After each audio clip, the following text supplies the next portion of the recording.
تو آج کل بہویں ویسے ہی چھوڑ دی ہیں، خدمت ودمت گئی تیل لینے کے لیے۔ آج کل جو نئی نسل ہے نا، ان سے خدمتوں کی توقع نہ رکھیں، یہ بہت ہی معاملہ خراب ہے۔ ماں باپ سکھاتے ہی نہیں ہیں۔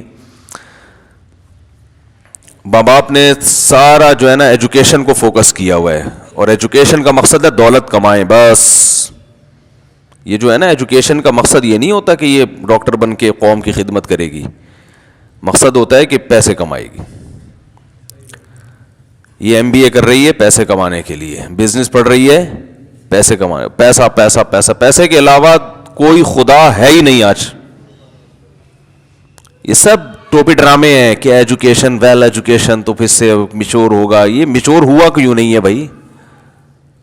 ہے بھائی، جو عورت اپنا گھر نہیں سنبھال پا رہی، اپنے بڑوں کا ادب نہیں کر پا رہی ہے، اسے یہ تمیز ہی نہیں ہے کہ خاندان کے بڑوں کا ادب کیا ہوتا ہے، ان سے بات کیسے ہوتی ہے۔ بڑوں کو اگر غصہ آئے تو چھوٹوں کو چاہیے کہ اس کو برداشت کر لیں، اینٹ کا جواب پتھر سے نہ دیں۔ یہ ایجوکیشن ہے؟ جتنی زیادہ ایجوکیٹڈ ہوگی اتنی بدتمیز ہوگی، معذرت کے ساتھ وہ خواتین جو بیان نہیں سن رہی ان کے علاوہ۔ وہ گاؤں دیہات کی جو بالکل نہیں پڑھی ہوئی ہوگی نا، وہ پھر بھی ادب تمیز سے بولو بھائی رہ لے گی، ادب تمیز سے رہ لے گی۔ ہمارے ایک دوست کی دو بیویاں ہیں، دونوں گاؤں کی دیہاتی ہیں، بہنوں کی طرح رہ رہی ہیں گھر میں، بڑے اچھی زندگی۔ میں حیران ہوتا ہوں، یار تمہیں تو عجائب گھر میں رکھنا چاہیے۔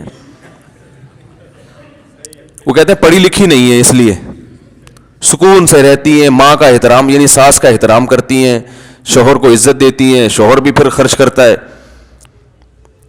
پڑھی لکھی بالکل نہیں ہے۔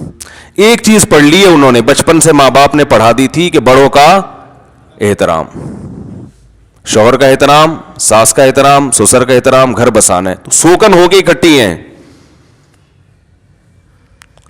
تو ایجوکیشن کی ہم قائل ہیں، ایجوکیشن اچھی چیز ہے، لیکن پہلے تہذیب ہے، تمیز پہلے ہے، ایجوکیشن بعد میں۔ تو ماں باپ تمیز نہیں سکھاتے، اپنا ادب نہیں سکھاتے، ساس سسر کا کہاں سکھائیں گے؟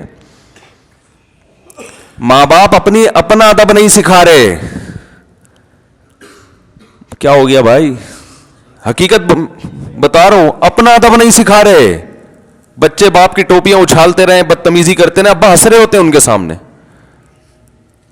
ماں ہنس رہی ہوتی ہے، بیٹی ماں کے سامنے چیختی چلاتی رہے، شوہر ہنس رہا ہوتا ہے۔ دیکھو کیسا جواب دیا نا بیگم تمہیں ٹکا کے، تمہیں ایسی بچی چاہیے تھی۔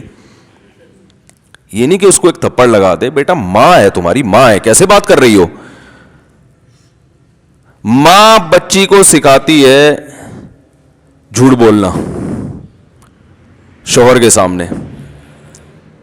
ماں جب اپنے شوہر کے بیٹی کے سامنے جھوٹ بولے گی، یعنی شوہر کو بیوقوف بنانے کے لیے، بیٹی کو پتا ہوگا کہ میری اماں میرے ابا کو بیوقوف بناتی ہے جھوٹ بول بول کے، تو ماں اپنی بیٹی کو جھوٹ بولنا سکھا رہی ہے کہ نہیں سکھا رہی ہے؟ کہ بھئی زندگی ایسے گزاری جاتی ہے ٹوپیاں کرا کرا کے، سچ بچ بول کے نہیں کوئی زندگی گزارتا۔ تو جب وہ بیٹی آپ کے سامنے جھوٹ بولے گی تو آپ کو غصہ کس بات کا آ رہا ہے؟ کیا ہو گیا بھائی؟ سمجھ میں آ رہی ہے بات؟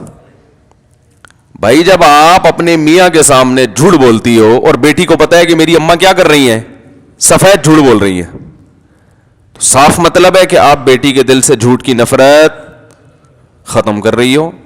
تو جب ختم کر رہی ہو تو بیٹی پھر آپ کے سامنے بھی جھوٹ بولے گی، اگر سمجھدار ہوگی۔ بے وقوف ہوگی تو وہ کہے گی بس ابا کے سامنے تو جھوٹ بولنا جائز ہے، اماں کے سامنے جھوٹ بولنا جائز نہیں ہے، یہ پرلے درجے کی احمق ہوگی، یہ بے وقوف۔ عقل مند ہوگی تو کہے گی جس باپ کو ٹوپی کرانا جائز ہے تو ماں کو ٹوپی کرانا جائز کیوں نہیں ہے؟ اس کے سامنے جھوٹ بولنا جائز کیوں نہیں؟ جب میری اماں میرے ابا کے سامنے زبان چلاتی ہیں تو میں بھی اماں کے سامنے زبان چلاؤں گی تو کیا گناہ ہو گیا؟ بھائی شوہر کا رشتہ قابل احترام ہے، تو میری اماں جب احترام نہیں کرتی تو اماں بھی تو قابل احترام ہے، تو میں احترام کیوں کروں؟ تو یہ کلچر یہی ہے، یہ سب چلتا ہے۔ سمجھ رہے کہ نہیں سمجھ رہے؟ تو دین اپنی زندگیوں سے نکال دو گے نا میرے بھائی، تو کچھ بھی نہیں بچے گا سوائے دولت، پیسہ پیسہ پیسہ پیسہ، بس ہر چیز کیا بنا دی ہے؟ پیسہ، اور اس کا انجام بہت برا ہے۔